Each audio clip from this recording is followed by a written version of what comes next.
Praise the lord. ప్రియ దేవుని బిడ్డలారా, ప్రభువైనేసుక్రీస్తు నామంలో మీ అందరికీ మా హృదయపూర్వకమైన వందనాలు తెలియపరుస్తూ ఉన్నాం. ప్రతిదినం ప్రభు వాగ్దానం అనే ఈ వాగ్దాన కార్యక్రమంలోనికి ప్రేమతో మిమ్మల్ని ఆహ్వానిస్తున్నాం. దేవుని బిడ్డలారా, క్షేమంగా ఉన్నారా? ప్రతిదినము దేవుడు తన కృపచేత మనల్ని బలపరుస్తూ ఉన్నాడు. సజీవ లెక్కలో ఆయన మనల్ని ఉంచుతూ ప్రతిరోజు ఆరోగ్యాన్ని, క్షేమాన్ని, దీవెనను అనుగ్రహిస్తూ ఉన్నాడు. కనుక ప్రతిరోజు ప్రభుకి కృతజ్ఞతాస్తుతులు తెలియపరచండి. కృతజ్ఞతతో దేవుని సన్నిధిలో ప్రార్థించండి. ప్రతి ఉదయకాలం దేవుని వాక్కు చేత ఆయన మనల్ని దర్శిస్తూ ఉంటుండగా ప్రార్థనలో, వాక్యంలో, దేవుని సహవాసంలో కొనసాగుదాం. దేవుడు నిండారుగా మనల్ని ఇంకను ఆశీర్వదించునుగాక. మరి ఈ ఉదయకాలం దేవుడు మనకు అనుగ్రహించిన వాగ్దానాన్ని చదువుకుందాం. 22వ కీర్తన 26వ వచనము. దీనులు భోజనము చేసి తృప్తి పొందెదరు, యెహోవాను వెదుకువారు ఆయనను స్తుతించెదరు. మీ హృదయములు తెప్పరిల్లి నిత్యము బ్రతుకును.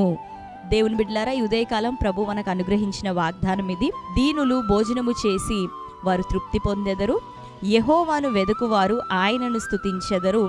వారి హృదయములు తెప్పరిల్లి వారు నిత్యము బ్రతుకుదురు. ఇది ఉదయకాలం ప్రభు మనకిస్తూ ఉన్న వాగ్దానము. మనము తెప్పరిల్లి, మన ప్రాణములు, మన హృదయములు, మన శరీరములు సహితము తెప్పరిల్లి మనము నిత్యము బ్రతికే కృపను ఈ ఉదయకాలం ప్రభు వాగ్దానం ఇచ్చారు. అంతేకాక మనం తృప్తిగా భుజించి మరి దేవుని బట్టి సంతోషించబోతున్నాం. ఆయనను వెతుకుతున్న మనము మరి ఆయనను స్తుతించినట్లుగా గొప్ప కార్యాలు, ఆశ్చర్య కార్యాలు, అద్భుతములు ప్రభు మన జీవితంలో చేస్తానని ఈ ఉదయకాలం మాట్లాడుతూ ఉన్నాడు. కాబట్టి దేవుని బిడ్డలారా, మీరు ధైర్యం తెచ్చుకోనండి. మనము తృప్తిగా తినే విధంగా, సమృద్ధి చేత నింపబడే విధంగా, అంతేకాక ఆర్థిక విషయాల్లోనూ సమృద్ధి, మన అవసరతలకే కాక మనం ఇతరులకి ఇచ్చే విధంగా అటువంటి శాశ్వతమైన కృపను, దీవెనను ప్రభు మనకు అనుగ్రహిస్తానని మాట్లాడుతున్నాడు. అయితే మరి సమృద్ధిని మనం ఎప్పుడు పొందుతాం? ఎప్పుడు మనం సంతోషిస్తాం? ఎప్పుడు మన హృదయములకు ఆ తెప్పరిల్లి తృప్తిగా మరి నిత్యము బ్రతకగలిగే కృప ఎప్పుడు అంటే, మరి చదువుకున్నాం కదా, ఆయనను వెతికేవారు ఆయనను స్తుతిస్తారని. ఉదయకాలం లేవగానే దేవుని సన్నిధిలో ప్రార్థిస్తూ మరి ఆయన సహవాసాన్ని, ఆయన యొక్క సన్నిధిని మనం వెతికినప్పుడు, హృదయపూర్వకంగా దేవుని కోసం కనిపెడుతూ ఉన్నప్పుడు మరి నిశ్చయంగా ఈ వాగ్దానాన్ని దేవుడు మన జీవితంలో నెరవేర్చబోతున్నాడు. అంతేకాక దీనత్వం, ప్రభు యొక్క స్వభావం, ఆయన యొక్క గుణాతిశయం, ఆయన వలె మనం దీనులమై ఉన్నప్పుడు నిశ్చయంగా సమృద్ధిని, సంతృప్తిని మనం మన జీవితాల్లో పొందుకోబోతున్నాం.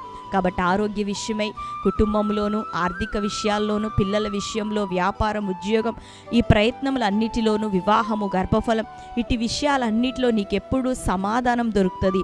ఎప్పుడు నీ ప్రాణము తెప్పరిల్లి నీకు విశ్రాంతి కలుగుతుంది. ఎప్పుడు సమృద్ధిని అనుభవిస్తావు అంటే ప్రభువుని వెతికినప్పుడు. ప్రతిరోజు ప్రభువుని వెతకండి, ఆయన సన్నిధిలో కనిపెట్టండి, ప్రార్థించండి, వాగ్దానాన్ని ఎత్తిపట్టండి. మీరు వాగ్దానమును ఎత్తిపట్టి మీరు ప్రార్థిస్తూ ఉండగా చేసిన వాగ్దానాన్ని ప్రభు జ్ఞాపకం చేసుకొని నిత్యము నీకు తన కృపను, కటాక్షాన్ని తప్పక చూపిస్తాడు. చూపక మానడు. నిశ్చయంగా నీ జీవితంలో ఆ కృప, ఆ వాగ్దానాన్ని దేవుడు నెరవేర్చబోతున్నాడు. కాబట్టి ధైర్యంగా ఉండు. ప్రతికూలతలు, పోరాటాలు, బలహీనతలు ఇవన్నీ అశాశ్వతము. దేవుడే శాశ్వతుడు. నిత్యుడైన దేవుడు నీకు తోడుగా ఉంటుండగా, ఆ నిత్య వాగ్దానం ప్రభు మనకు అనుగ్రహించి ఉంటుండగా ఇక భయపడక, కన్నీరు కార్చక, కృంగిపోక, దిగులు పడక ప్రభు వైపు చూడు. ధైర్యంతో కొనసాగు. ఈ వాగ్దానం నీ జీవితంలో, నీ కుటుంబంలో యేసు నామంలో నెరవేరునుగాక. ఆమేన్. అందరం కళ్ళు మూసుకుందాం. ఈ వాగ్దానం మన జీవితంలో నెరవేరినట్లుగా ప్రార్థన చేసుకుందాం. ప్రార్థన. Thank you holy spirit. యేసయ్యా, మీకు వందనాలు, స్తోత్రాలు. ఈ ఉదయకాలం శ్రేష్టమైన రీతిలో ప్రభువా, దీనులు నాయన భోజనం చేసి వారు తృప్తి పొందుదురు, యెహోవాను వెతుకువారు ఆయనను స్తుతించెదరు. వారి హృదయములు తెప్పరిల్లి నిత్యము వారు బ్రతుకుతురని శ్రేష్టమైన రీతిలో ఈ ఉదయకాలం నీవిచ్చిన ఈ వాగ్దానమును బట్టి నీకు వందనాలు. ఎంతమంది అసంతృప్తితో ప్రభా, సమృద్ధి లేని స్థితిలో, కరువు, ఇబ్బంది, అయ్యా, పోరాటాల మధ్యలో నాయన హృదయంలో నెమ్మది లేకుండా ఈ ఉదయకాలం రోగం, బలహీనతతో నాయన సఫర్ అవుతూ ఈ వాగ్దానాన్ని వీక్షిస్తున్నారు. నీ బిడ్డలందరి జీవితంలో ఇది మొదలుకొని సమృద్ధి కలుగునుగాక, అయ్యా, సంతృప్తి కలుగునుగాక. ప్రతి వారి హృదయంలో యేసు నామములు ఇప్పుడే తెప్పరిల్లునుగాక. నిత్యము బ్రతుకున్నట్లుగా నీ కృప దయచే. ఆత్మలో వారు వర్ధిల్లాలి. ఆరోగ్య విషయమై వర్ధిల్లుదురుగాక.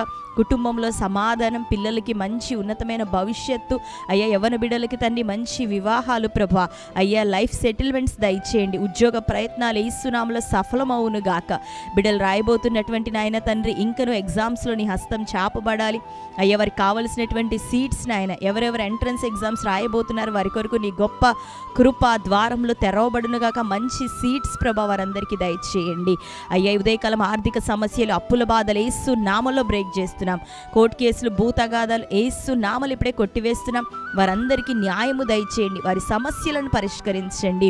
ఈ ఉదయకాలం మీరే అద్భుతమైన కార్యం చేయమని, వారి ప్రాణములకు అయ్యా తెప్పరిల్లునట్లుగా విశ్రాంతి వారికి దొరుకునట్లుగా మీరే సహాయము చేయమని ప్రార్థిస్తూ, ఈ దినం బర్త్డే, మ్యారేజ్ యానివర్సరీ సెలబ్రేట్ చేసుకుంటున్న బిడ్డలందరినీ దీవించి వారి జీవితంలో ఈ సంవత్సరం ఈ వాగ్దానం నెరవేర్చండి. సమృద్ధిని దయచే, సంతృప్తిని దయచే, సంతోషము దయచే, వారిని ప్రభ నిత్యము నీ సముఖంలో బ్రతికే కృప నా బిడ్డలందరికీ అనుగ్రహించమని యేసు నామములో ప్రార్థిస్తున్నాం తండ్రి, ఆమేన్. Praise the lord. దేవుని బిడ్డలారా, మరొకసారి వాగ్దానాన్ని వీక్షించండి. మీలో ఎవరైనా క్రొత్తగా ఈరోజు ఈ వాగ్దాన కార్యక్రమాన్ని వీక్షిస్తున్న వారు ఉన్నట్లయితే పాస్టర్ టి రాజు అనే యూట్యూబ్ ఛానల్ మీరు ఇప్పుడే సబ్స్క్రైబ్ చేయండి. బెల్ ఐకాన్ క్లిక్ చేయండి, ఆల్లో ఉంచండి. రెగ్యులర్గా నోటిఫికేషన్స్ వస్తూ ఉంటాయి, ఫాలో అవుతూ ఉండండి. ప్రతి వాగ్దానం లైక్ చేయండి, అనేకులకు షేర్ చేయండి. తద్వారా ప్రభు మనల్ని అందరినీ దీవించును గాక. మరి మీ అందరి నిమిత్తం మేము ప్రార్థిస్తున్నాం. దేవుడు గొప్ప సమాధానం మీ అందరికీ అనుగ్రహించబోతున్నాడు. కాబట్టి రెగ్యులర్గా మరి ప్రార్థించండి, మరి ఈ కార్యక్రమాన్ని వీక్షించండి, క్రొత్త వారికి తెలియపరచండి. దేవుడు ఇంకా మిమ్మల్ని ఆశీర్వదించును గాక. God bless you. Praise the lord.